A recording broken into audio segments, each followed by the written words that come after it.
வாழ்க வளமுடன். ஓம் நமச்சிவாய. அனைத்து தமிழ் உள்ளங்களுக்கும் வணக்கம். நிகழும் ஸ்ரீ மங்களகரமான சோபகிருது ஆண்டு மாசி மாதம் 18ஆம் தேதி வெள்ளிக்கிழமை அன்று சுவாதி நட்சத்திரத்தில் பஞ்சமி திதியில் அமிர்த யோகம் கூடிய நன்னாளில் இந்த மகத்தான மார்ச் மாதம் பிறக்கிறது.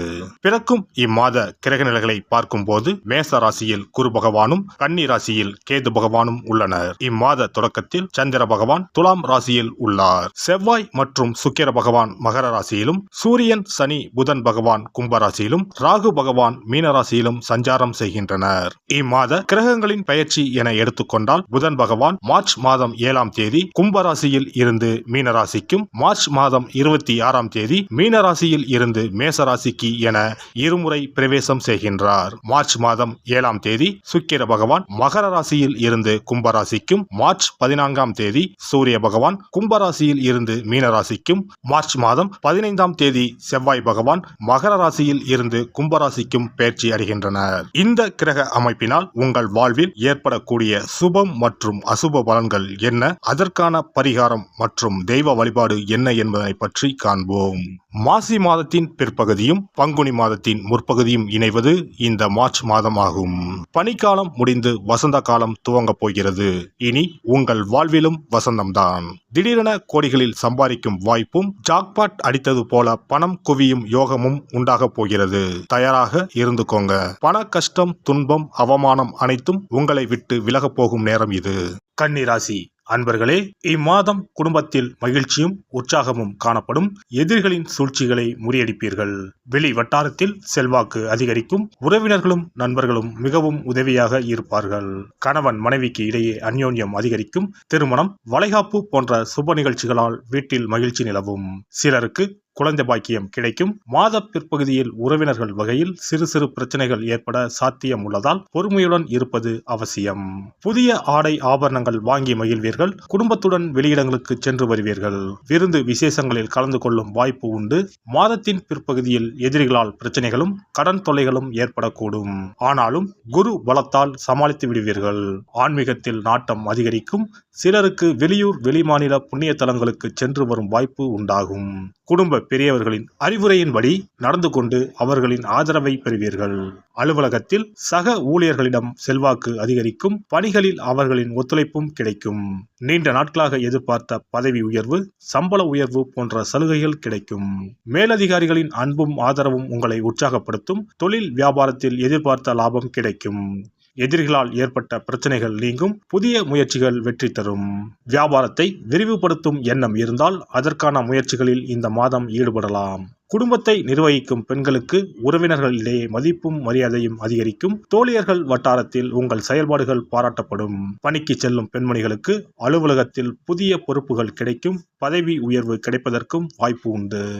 மாணவர்களுக்கு கல்வியில் வெற்றி பெற நண்பர்களின் உதவி கிடைக்கும். வீண் செலவை குறைப்பது நல்லது.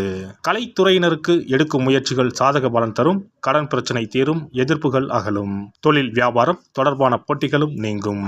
அரசியல்வாதிகளுக்கு விடாப்பிடியாக செயல்பட்டு சில வேலைகளை முடிப்பீர்கள். நண்பர்களுடன் மனத்தாங்கல் வரும். யாருக்கும் சாட்சி கையெழுத்திட வேண்டாம். வேலையாட்களால் பிரச்சனைகள் வரக்கூடும். மறைமுக எதிர்ப்புகள் வந்து நீங்கும். உத்திரம் 2, 3, 4ஆம் பாதம். இந்த மாதம் குடும்பத்திலும் மகிழ்ச்சி தரக்கூடிய நிகழ்ச்சிகள் நடைபெற்று மேலும் மன நிம்மதி ஏற்படும். தொலைதூர பயணங்கள் மேற்கொள்ளக்கூடிய வாய்ப்புகளும் அதன் மூலம் அனுகூலமான பலன்களும் உண்டாகும். அஸ்தம் நட்சத்திரம். இந்த மாதம் துணிச்சலாக எதையும் செய்து முடித்து காரிய வெற்றி அடைவீர்கள். மற்றவர்களுடன் இருந்த பகை நீங்கும். பூர்வீக சொத்துக்களில் இருந்த சிக்கல்கள் தீரும். பணவரத்து கூடும். அரசாங்க மூலம் லாபம் உண்டாகும். நீண்ட தூர பயணங்களால் சாதகமான பலன் கிடைக்கும். சித்திரை 1, 2 பாதங்கள். இந்த மாதம் தொழில் வியாபாரத்தில் இருந்த தொய்வு நீங்கி விறுவிறுப்படையும். வசூலாக வேண்டிய கடன் பாக்கிகள் வசூலாகும். தொழில் தொடர்பான பிரச்சனைகள் தீரும். உத்தியோகத்தில் இருப்பவர்களுக்கு பணி தொடர்பான கஷ்டங்கள் குறையும். நரசிம்மரை வணங்கி வர மனதில் தைரியம் உண்டாகும். எதிர்ப்புகள் அகலும். எதிலும் வெற்றி உண்டாகும். சிவபெருமானை வணங்குவதற்கும் அவரின் அருளை பெறுவதற்குமே அவருடைய ஆசி இருந்தால்தான் முடியும். அதனால்தான் அவன் அருளாலே அவன் தாள் பணிந்து என்ற அற்புதமான வாசகத்தின் மூலம் நாம் அறிய முடிகிறது. சிவ அருளை பெற வேண்டும் எனில் அது அத்தனை சுலபமான காரியம் கிடையாது.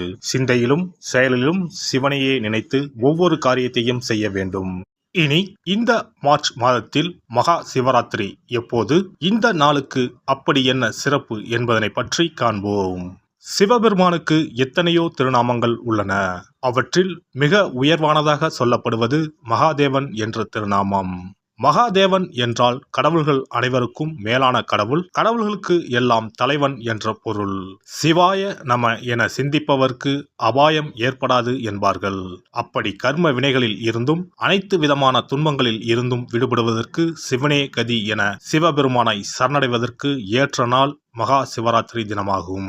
மகா சிவராத்திரி நாளில் சிவபெருமானை முழு மனதுடன் உண்மையான பக்தியுடன் வழிபட்டால் நம்முடைய வேண்டுதல்கள் அனைத்தையும் சிவபெருமான் நிறைவேற்றி வைப்பார் என்பது ஐதீகம்.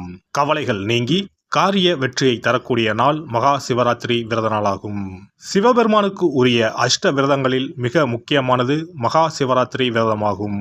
சிவபெருமானின் அருளை பெறுவதற்குரிய மிக உன்னதமான புண்ணிய நாளாகும். ஒவ்வொரு மாதமும் தேய்பிறை சதுர்த்தசி திதியில் வருவதை மாத சிவராத்திரி என்றும், மாசி மாதம் தேய்பிறை சதுர்த்தசியில் வருவதை மகா சிவராத்திரி என்றும் கொண்டாடுகிறோம். நாடு முழுவதும் சிவ பக்தர்களால் கோலாகலமாக கொண்டாடப்படும் விழாக்களில் மகா சிவராத்திரி விழாவும் ஒன்று. இந்துக்களின் மிக முக்கியமான விரத நாட்களில் இதுவும் ஒன்று. முப்பெரும் தேவர்களில் ஒருவரான சிவபெருமானுக்குரிய ராத்திரியாக சிவராத்திரி கொண்டாடப்படுகிறது. இந்த ஆண்டு மகா சிவராத்திரி விழா மார்ச் 8ஆம் தேதி கொண்டாடப்பட உள்ளது. அன்று இரவு 8:20 மணிக்கு துவங்கி மார்ச் 9ஆம் தேதி மாலை 6 மணி வரை சதுர்த்தசி திதி உள்ளது.